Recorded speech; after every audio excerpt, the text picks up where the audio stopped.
दोस्तों, आज की कहानी के मेन कैरेक्टर हैं सास और बहू। बहू अपनी सास से बोलती है, मम्मी जी सोचती हूँ कल से मैं भी आपके साथ मिलकर हारमोनियम पर गाने का रियाज करूँगी। मेरी नई नवेली बहू ने कहा।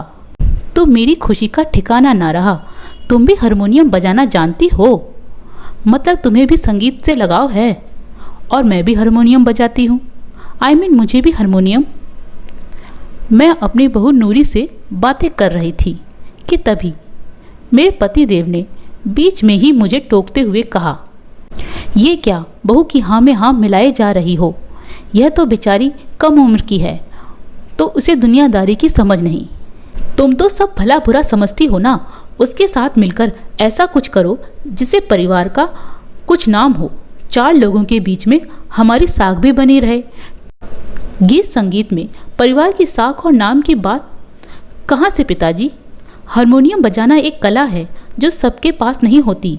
हम खुशनसीब हैं कि हमारे पास एक ऐसी कलाकार हैं जिनकी संगीत में इतनी गहरी पैठ है। मैं तो इतने अच्छे मौके को अपने हाथों से जाने नहीं दूंगी।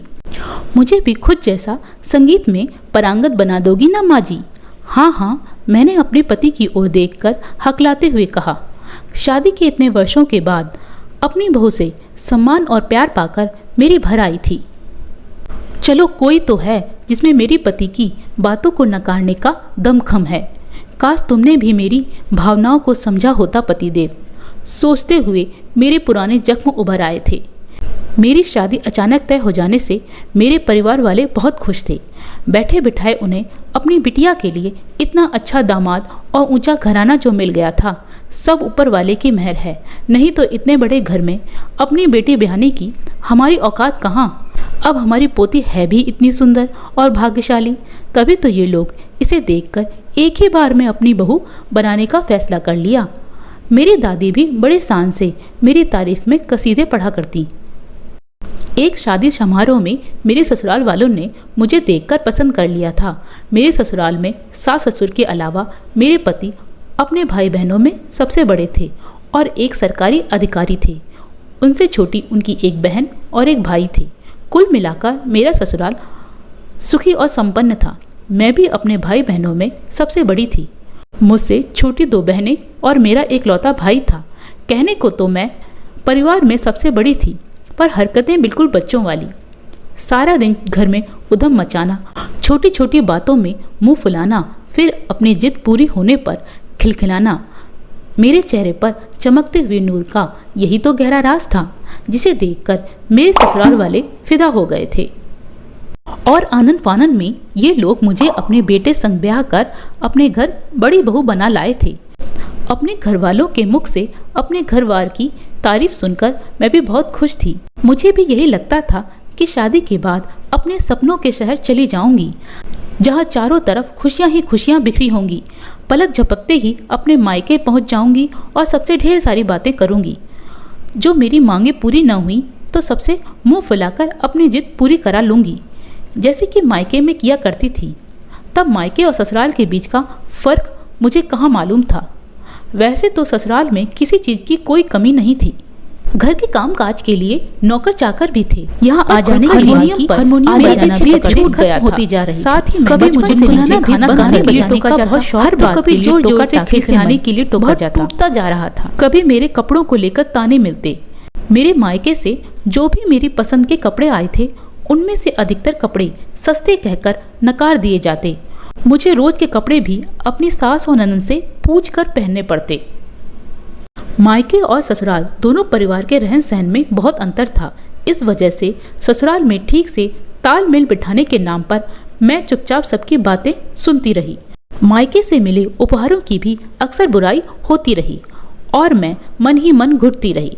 अब तो मेरे मन में मायके जाने की चाह बची ही नहीं।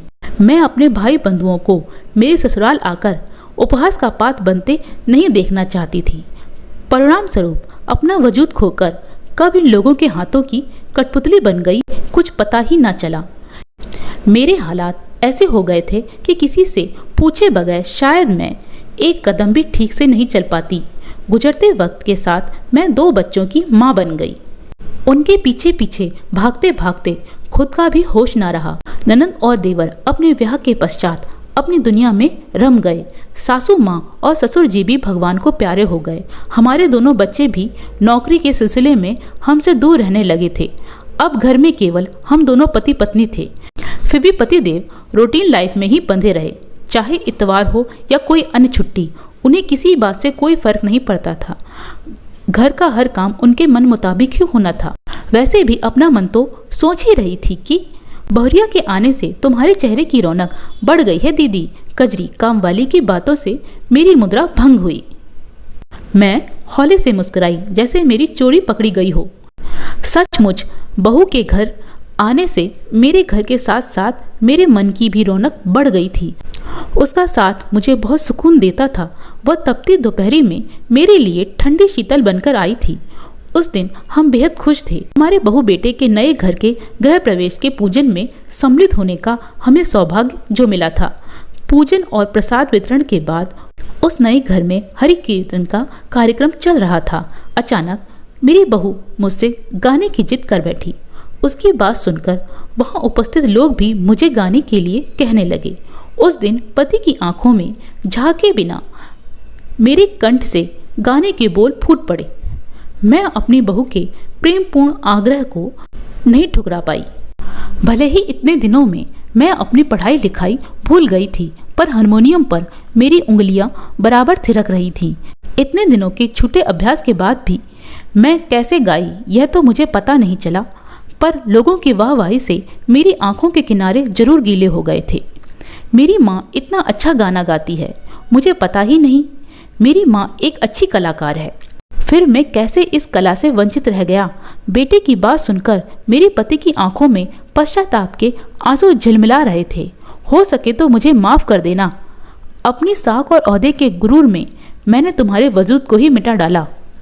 एक ऐसी कला जो मेरी पत्नी को सबसे अलग बनाती है, उसका सम्मान न कर अपनी मनमानी करता रहा। आज पति देव की बातों से वर्षों से कैद मेरे अंतर मन को रिहाई मिल गई थी। धन्यवाद बहू, मेरी पत्नी के आत्मविश्वास को फिर से जिंदा करने के लिए। पतिदेव अपनी बहू का शुक्रिया अदा कर रहे थे। एक बात पूछूं, तुम्हें कैसे पता चला कि माँ को गाने का शौक है? मेरे बेटे ने बहू से पूछा तो मैंने भी हैरत से बहू की ओर देखा। मुझे भी इस प्रश्न का जवाब चाहिए था। वो माँ के पर्सनल एल्बम में हारमोनियम के साथ एक मुस्कुराती हुई तस्वीर ने ही उनकी छुपी कला की मुझसे चुगली की थी। बहू ने मुस्कुराते हुए कहा, मेरी बीबी तो बहुत बड़ी CID निकली। इतने वर्षों में जिस बात की हमें भनक तक नहीं थी, इसने उस छुपे राज को कितनी आसानी से ढूंढ निकाला। बेटे की बात सुनकर हम सब खिलखिलाकर हंस पड़े थे। सच दोस्तों, ब्याह के बाद किसी लड़की को हर बात के लिए टोका टाकी करके उसे जबरदस्ती बदलने के लिए मजबूर किया जाता है, जिस वजह से उसका मन हजारों तालों में बंद हो जाता है। बहू को भी मन मुताबिक जीने का हक है।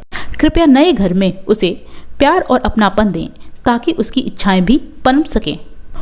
दोस्तों, आपको ये कहानी कैसी लगी कमेंट में ज़रूर बताइए, और अगर आपको कहानी अच्छी लगी हो तो वीडियो को लाइक कीजिए और अपने फ्रेंड्स और रिलेटिव्स को शेयर कीजिए। बाकी इसी जैसी और वीडियो पाने के लिए चैनल को सब्सक्राइब करना मत भूलिए।